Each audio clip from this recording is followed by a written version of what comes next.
Hello, everyone. This is Michael Fair from FilmFestivalCircuit.com and the administrator of it's hard to get around to saying that, but I'm the administrator of the Atlanta After Dark Film Festival. I actually am not the director. Derek Sitter is now the director of the festival, but I'm the CEO at Film Festival Circuit. So this is under our umbrella.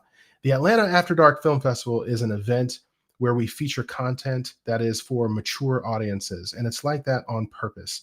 It is not suited for children, but it also is not exclusively a horror film festival. We have horror films, horror comedy, dark science fiction, dark drama, dark animation with music videos.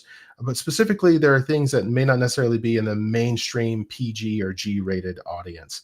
And so we focus on that type of content, and we are joined by a film that is nominated for 2 awards. Harry Waldman directed a film called Enter the Room, which is nominated for the Best Dark Drama Film Award, as well as the Best Editing Award. Harry, welcome. How are you? I'm awesome. Thanks so much for having me and for the nominations. And yeah, my name is Harry Waldman. I live in Chicago, Illinois, and I'm the director, writer, editor of the short film Enter the Room, which is about 2 brothers who have polar opposite personalities and tend to clash. There's a lot of tension that happens throughout the film, and I won't give away the ending, but things get a bit crazy at the end. I'll just say that. All right. What were other than directing, what were your roles on this one? Yeah, so the main roles I did wear, as is the case, of course, with a lot of low budget films. I was the director, writer, editor. I co-produced the film with a friend of mine, Lance Elliott Adams. Although I will say that since this was my first professional film, he really did a lot of the heavy lifting. So I would almost call him the producer on that.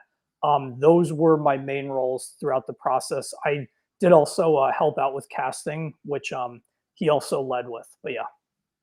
All right. Good stuff. So what inspired you to create this movie in the first place? Like what was a personal experience, or what's the story? Yeah, so this is very personal to me. Believe it or not, the relationship with the 2 brothers, while I don't have a brother, I just have a younger sister, and we get along great, fortunately. Yeah, so while I don't have a brother, I had a roommate my freshman year of college, and that was where the inspiration came from. And so basically, I would say between 80 and 90% of the various things that Brian is getting on Jeremy's case about, accusing him of, etc., were actual things my roommate said to me, accused me of.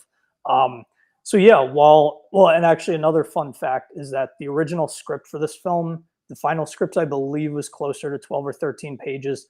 The original script was about 30. So there were a lot of things that happened between my roommate and I that just didn't quite make the cut. Mm. As my assistant director kind of, he told me, if we don't necessarily want to turn this into a 40-minute film. So I ended up cutting it down a lot before we, finally put it into production. But anyway, yeah, so while obviously living with him was not the most pleasant experience, in hindsight, I'm glad I met him, because if I didn't, the idea for this film never would have come up. Wow, very interesting. So, looking forward to the event coming up. Are there any, connections or anyone you'd like to meet? Anything preparing you for your next project? Yeah, actually, I have. So while I do have a couple projects going on, Enter the Room, still going through its festival run. I have another short film, Bay for Blood, which I just began the festival run for that, and that's going well. But I would say for networking, first of all, I just love meeting other filmmakers, talking to people, hearing their stories. As for actually looking for something, though, I have a feature film, The Corridor Crossing, which I shot last summer, and that one is getting there with post. It's still going to be a while until it's finished. But anyway, I have a decent rough cut coming close to being completed, and I have a temp soundtrack put down. But I am going to be looking to hire a composer. And with all my previous films, I had always just used royalty-free music, but I kind of wanted to up it a bit with a composer for this. So I'm definitely looking to network, particularly with composers, just to talk about potential music for that film. Excellent. Oh, we'll have to keep an eye out. Composer, man, can really make the mood of your film, And what do you, when you look back and Into the Room and you look about what it is you may have learned from this, that little piece of film school that this film specifically gave you in your career. What did you learn from this one? Yeah, so well, before I get into my specific, first of all, especially since this was my first film, I learned so much. I would say particularly on the producer side, just because before I had ever made a professional film, I kind of didn't realize how much work went into it. I was really fortunate that my friend Lance kind of took me under his wing and showed me, how to post casting notices, bring in actors for auditions, bringing on the rest of the crew, interviewing everybody, scheduling everything. So that was really important for me to see firsthand. But I would say the number one thing I learned and something I particularly struggled on with Enter the Room was just understanding how to most efficiently schedule a shot list. Um, I had, because I didn't have film school, I didn't have the film background.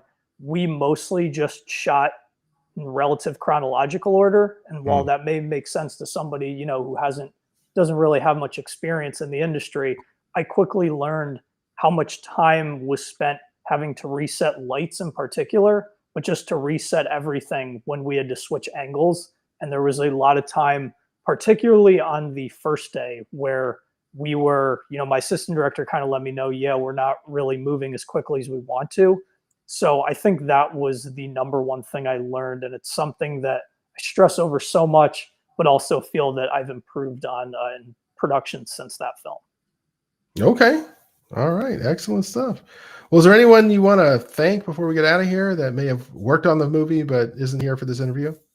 Yeah, of course. There's a number of people. First of all, just the people who worked on the film. I wanted to thank Lance Elliott Adams, who he was the first kind of friend I really made through the film industry. The Mhm. first project I worked on as a production assistant, he was a producer on that, and we hit it off. He started bringing me onto his sets, and this project never would have happened if he didn't take a look at my script and offer to produce and shoot it. So first of all, thanks to him. Um, I wanted to thank the assistant director, Mohammed Nazar. He was fantastic. Really smart guy, just really on top of his stuff. Since this was my first film, he did a really good job when I sometimes was getting a little lost, even kind of taking over as the director and doing it, calmly and professionally, just working with the actors. And then speaking of the actors, Peter Massey and Rich Holton were both just fantastic. They were, awesome to work with and just both super dedicated to their craft. I really feel the when I receive feedback on this film, the usually the number one thing I hear is that people were impressed with the acting. So I'm so happy with how they did. And then yeah, I just wanted to thank the rest of the cast and the crew. I wanted to thank my mom and dad who have been so supportive of me and my sister throughout this process, and just all my friends too in general. And of course, thank you to your festival for accepting me, and thanks to the judges. I'm really happy to be here. Good stuff. Well, they really enjoyed it. This group down in Georgia was thrilled with this film. Obviously, two award nominations. It did great on the scorecards. So kudos to you for your hard work and kudos to your team for putting this one together. Thanks so much. Well, I appreciate your time. Is there anything else you want to add before we go? The only other thing, to anybody who's already following me or who is curious, if you're curious about Enter the Room or any of my other projects, you just either look up Harry Waldman or Edgewater Film Productions. I have my website, I have all my social media handles, Instagram, Facebook, Twitter, etc. Always happy to have more followers, and yeah, that's pretty much it. All right. Sounds good. Thanks for your time, Harry. Thanks.